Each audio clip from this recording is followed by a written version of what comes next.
Hey kids, how's everybody out there in YouTube land this morning? Yep, this morning we're gonna do another breakfast. I just had to try it, and since I was going right by here, I figured I'd just stop in real quick and try it.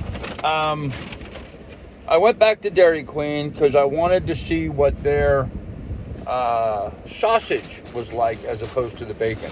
If you remember my last review that I did, the bacon was not stellar. And oh, there we go.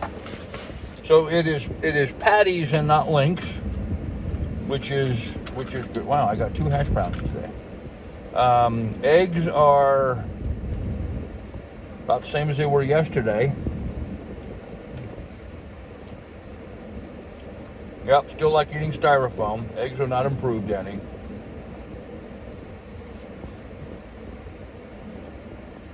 Good and hot. And the sausage is, don't have a knife.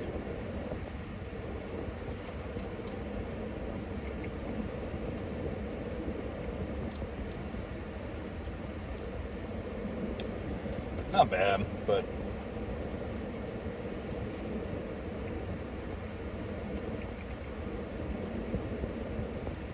I don't get it. These fast food restaurants have an opportunity to do something really good, and this is not. I mean, it's not bad, it's not disgusting, it's not horrible, but wow, not great.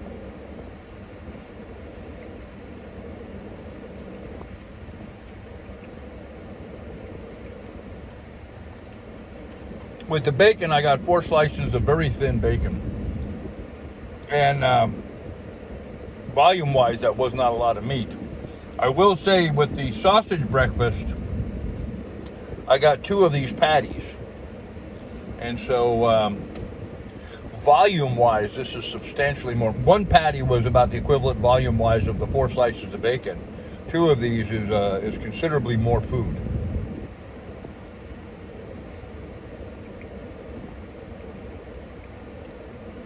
Therefore much more satisfying.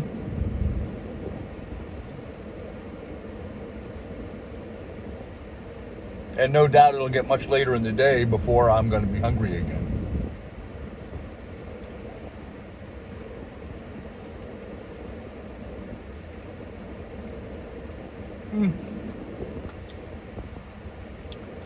All right, the sausage is better than the bacon, but still not stellar. I guess I'm a bit of a breakfast meat snob at this point.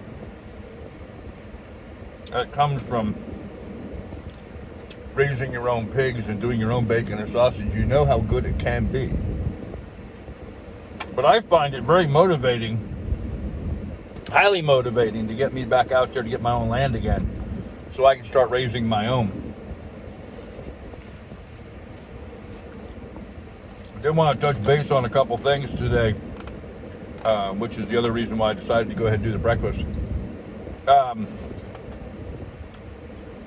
Very disturbing news coming out of Texas. Very disturbing news. As reported by one of the other YouTube channels, she was driving. Oh, and by the way, in case you guys didn't notice it, I got my summer buzz on. Stockyard where they sell cattle, where the ranchers bring their cows and sell their cows. Absolutely loaded with people trying to sell their cows. Hundreds, actually I think they said it was almost 300 ranchers were there trying to sell cattle.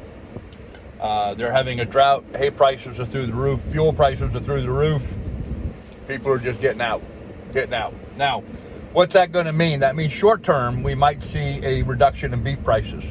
As a lot of people are unloading their cows right now, we might see beef prices drop a little bit.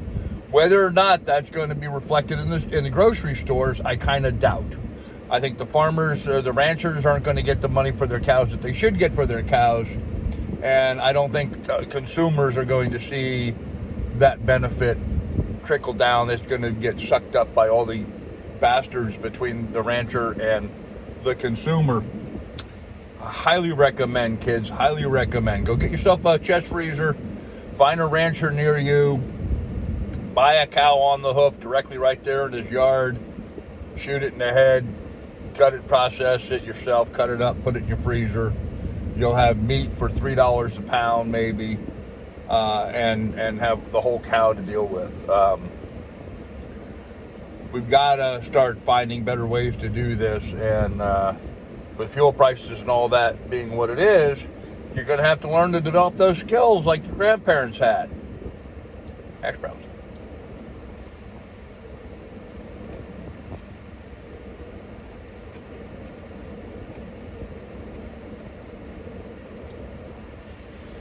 And of course, you know, what really angers me the most about this is the presumption that financial benefit of cattle prices coming down isn't going to get transferred to the consumer.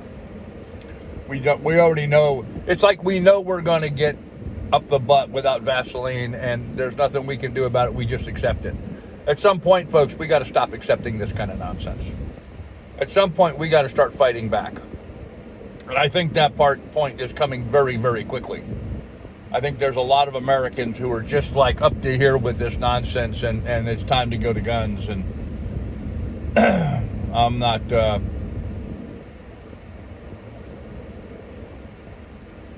yeah, I guess I am inciting violence against our government, because we got to do something.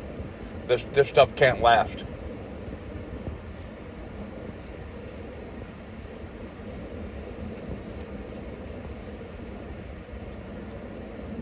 Joe Biden releases 5 billion barrels of our oil from our strategic reserve, which is supposed to be held back for us so we need it when we have a war or something.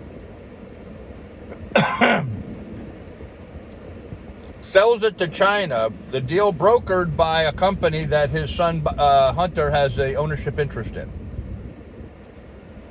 And they're not even going to investigate this. They're not even doing anything about it.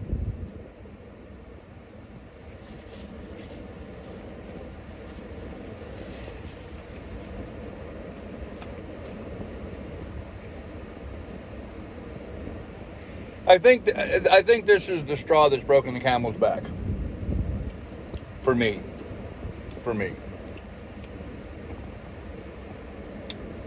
I think it's time to grease up the guns. Problem is, I don't know who to shoot yet.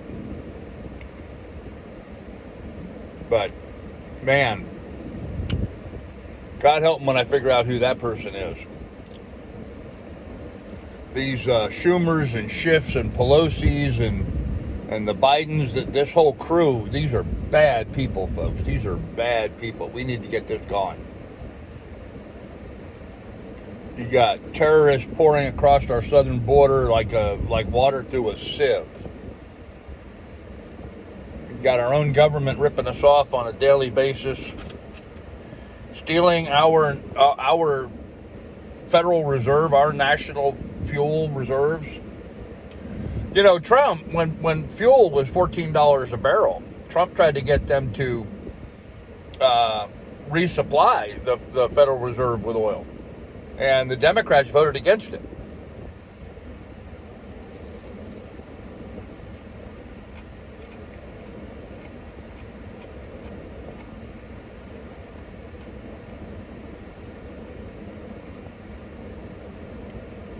Another thing.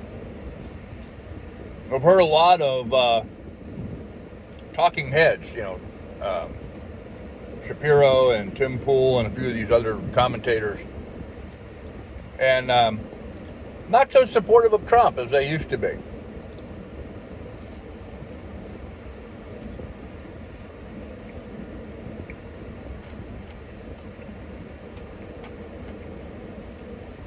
The comment I'm hearing is that Trump's not doing anything right now. Well, he's not in office right now. Of course he's not doing anything. He doesn't have any position to do anything.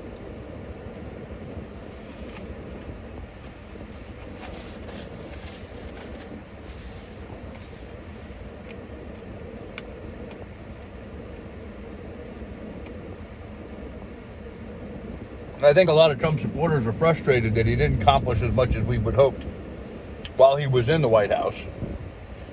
But what we have to keep reminding ourselves is that we were dealing with a Democratic Congress and Senate. And when you're dealing with a Democratic Congress and Senate, Democratic Congress and Senate, they tie your hands. They don't let you get a lot accomplished. And that's exactly what happened to Trump the entire time he was in office. We had nothing but Democrats in there that were, and the Congress and the Senate, they have a lot more control than what you think, certainly more than the president has. So if things aren't getting done, well, that's where you got to look to see why things aren't getting done. By the way, I'm buttering myself a muffin. I found the knife. It was at the bottom of the bag. So I guess I could have cut up my sausage, but I didn't. Anyhow, I'm buttering a biscuit. When was the last time you had your biscuit buttered? No, bad grandpa. Bad grandpa. Anyhow, kids, I think there's some bad stuff going to be happening here pretty soon.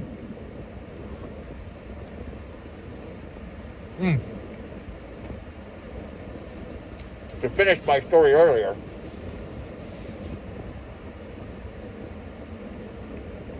we're going to see a temporary reduction in beef prices.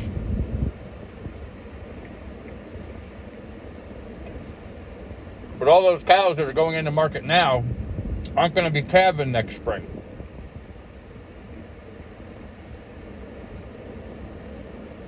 Which means 2023, we're going to see a real huge shortage.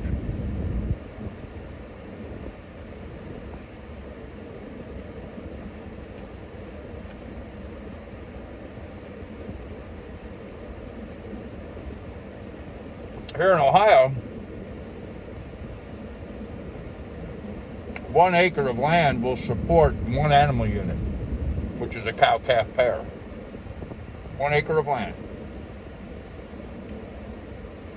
So friends, if you got an acre, I'd go wrap some fence around it, put you some beef cows in there now when the price is low. It'd make a big difference later on. So